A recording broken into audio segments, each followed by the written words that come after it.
जाते हैं। परेशानी के आलम में एक शख्स करबला से निकला तो मौला भी वहां से चले। उसने कहा कि मैं तो खुश्की के रास्ते जाऊंगा। इमाम ने कहा कि मैं फुरात के किनारे से जाऊंगा। थोड़ी दूर जाकर उस बंदे के दिल में ख्याल आया क्यों ना मैं भी इन्हीं के साथ हो लूं, तो वो साथ चल पड़ा। रास्ते में इमाम ने कहा बहुत परेशान है तू अपने कर्ज की वजह से, यहाँ से सीधा कूफे जाना, औजान एक शख्स है उसके घर जाना, दस्तक देना, वो बाहर आएगा, उसके हाथ खून से भरे हुए होंगे, घबराना नहीं, वो जानवर ज़िबा कर रहा होगा। उससे कहना कि तुझे नाहिया मुकद्दस ने सलाम भेजा है और फरमाया है कि वो जो 400 दिनार की थैली तूने तकिए के नीचे हमारे लिए दफन करके रखी हुई है वो उठा के मेरे हवाले कर दे कि हक मांगने वाले ने अपना हक मेरे जरिए से तलब कर लिया। अब वो आया, उसने औजान के दरवाजे पे दस्तक दी और वो खून से भरा हुआ हाथ लेकर आया। साथ वाले डर गए कि खूनी है और बड़े जलाल के आलम में इस वक्त खड़ा है, इससे बचना चाहिए। तो वो भी डराने लगा तो उसने कहा न डरा, मुझे मालूम है तू अंदर जानवर ज़िबा कर रहा था। हैरान हो गया कि ये कौन है जो बाहर खड़ा होकर अंदर के हालात जानता। फिर उसने कहा तकिए के नीचे जो 400 दिनार इमाम ज़मान के पड़े हैं वो मेरे हवाले कर। कहा तुझे किसने कहा? एक दराज कद खूबसूरत जिसके रुखसार के ऊपर काला तिल का निशान और चेहरे से नूर साते और जुल्फ़ाए मुबारक उनके कानों की लौ तक आई हुई, उन्होंने मुझे कहा है कि उनके कुछ माल है जो तेरे पास मौजूद है।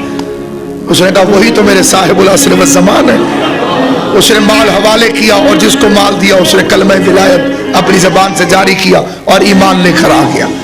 मुमकिन है अब जो जरिए बताए गए कि इमाम की ज़ियारत कैसे हो सकती है उसमें मुस्तनद तरीन तरीका 40 शबे जुमा अगर कोई हरम इमाम हुसैन में जाए,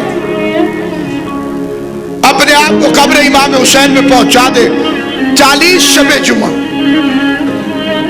तो उसकी मारिफत के मुताबिक इमाम उससे मुलाकात कर बकदर मारिफत ख्वाब में आवाज सुनाकर उठा के बिठाकर रास्ते में रोककर।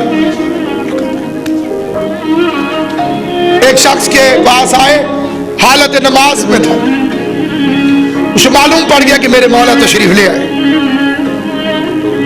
सज्जे में गया तो इमाम ने एक दुआ तालीम फरमाई कि जब चौथी रकात के आखिरी सज्जे में जाया कर तो दुआ पढ़ी कर, या मन लहु दुनिया वल आखिरा इरहम मन लैसा लहु दुनिया वल आखिरा।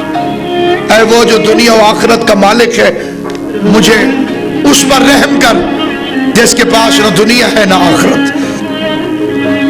उन सुलहा से इमाम ने मुलाकात फरमाई और मुलाकात के दौरान हजरत ने उनको पेशीन गोइयां भी फरमाई और मुख्तलिफ जरियों के जरिए से मुश्किलों में मदद की। एक बड़ा मुश्किल सवाल जिसने आज से 800 साल पहले बगदाद के शियों में कयामत ढा दी। सवाल किया गया, हिजरत की रात रसूल खुदा जब तशरीफ लेकर गए तो जिन साहब को अपने साथ लेकर गए उनको ले जाना इसलिए जरूरी था कि नबी के साथ साथ उसके वजीर का बचाना भी जरूरी है। उनका ऑफिशियली लेके गए थे रसूल खुदा, अगर वो पीछे से उनकी जान को खतरा हो जाता तो फिर रसूल के बाद दीन को कौन संभालता,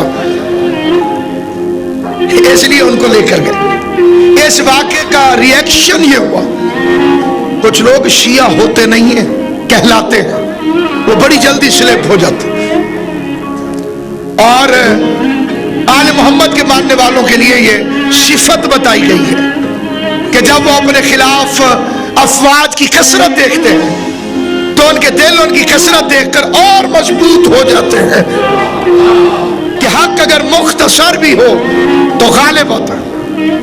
यहाँ पर सामईन गिरामी एक ऐसा मंजर आया कि लोग परेशान हो गए, का खुद भी गए, नायब को भी लेकर गए। तो इमाम ने खत में जवाब लिखा का इतने सादे सवाल पर जो लोग परेशान हुए उनकी परेशानी पर मुझे ताज्जुब है। उनसे पूछो कि खिलाफत की कुल मुद्दत तो तुम 30 साल बताते हो, जैसे 2.5 साल खलीफा बनना था उसे बचा गए और 12-12 साल वालों को छोड़कर चले गए। सिर्फ 2.5 साल को इंसोल्ट कर लिया कि इसे बचा लिया जाएगा। और जो 13-13 साल वाले पीछे बुढ़े बैठे हुए थे उनको छोड़कर चले गए। ऐसा ऐसा मुजाहिदाना रंग है। और जाहिर है कि इमाम मुनाजरा नहीं करता, मुनाजरा मौलवी करता है, इमाम हिदायत करता है और अपनी हिदायत के जरिए से कायनात आदम और आलम को इस अंदाज से बचाता है शैतान के हरबों से, अगर कोई बचना चाहे। जैसे कि बिहारुल अनवार में है, खुदावंद कुद्दूस ने फरमाया कि मैं तेरी सारी उम्मत को मुस्तफा बख्श दूंगा सिवाय उसे जो खुद जन्नत में न जाना चाहे। तो हुजूर ने अर्ज किया, परवरदिगार क्या कोई ऐसा भी है जो खुद जन्नत में न जाना चाहे? तो हजरत हुज्जत की कसम खा के कहता हूं, फिक्रे है बिहार के, क्या आवाज आई, हाँ जो जन्नत में खुद जाने से इनकार करता है वो वही है जो अली की विलायत का इनकार कर देता है। वो झगड़ा करता है कि मैं जन्नत में नहीं जाना चाहता, मुझे कहीं और भेजो, क्योंकि अगर जन्नत में जाएगा तो विलायत अली उसके लिए जरूरी है और उसी को नाफिज करने के लिए हुज्जत खुदा ज़हूर फरमाए। ये आज तक अहले सुन्नत उलमा की किताबों में भी लिखा हुआ है कि जब हुजूर अलैहिस्सलाम चौथे आसमान पर पहुंचे, उनके यहाँ आसमानों की तरतीब किताबों के लिहाज से मुख्तलिफ हो जाती है, लेकिन मुल्ला अली मुत्तकी हिंदी कारी ने तंजुल उम्माल में लिखा है कि चौथे आसमान पर सारे अंबिया इकट्ठे हो गए और आके कहने लगे, या रसूल अल्लाह हमें नमाज पढ़ाई। हुजूर ने फरमाया, ऐना ईसा इब्न मरियम, मरियम का बेटा ईसा कहाँ है? ईसा आ गए, ईसा आजान दो। मेरे जहन में यह आ रहा था कि दाऊद अलैहिस्सलाम को बुलाएंगे। दरख्तों और पहाड़ों को सोजी बनाकर कसीदे पढ़ता था इमाम जमाना के और आले मोहम्मद के, ज़ुबूर सुर के साथ पढ़ता था, पहाड़ सोजी बन जाते थे उसके। उसको नहीं बुलाया, हजरत ईसा को बुला लिया। ईसा अलैहिस्सलाम की आवाज कैसी थी ये मालूम नहीं हो सका, कोई शोहरत ही नहीं आई उसकी। कहा आजान दो। मुल्ला अली मुत्तकी हिंदी कारी और कंजुल उम्माल अहले सुन्नत की किताब लिखते कि हजरत ईसा महराब इबादत पाए और 4 मरतबा फरमाया अल्लाहु अकबर, 2 मरतबा फरमाया अशहदु अल्ला इलाहा इल्लल्लाह, फिर 2 मरतबा फरमाया अशहदु अन्ना मुहम्मद रसूलुल्लाह। चुप हो गए।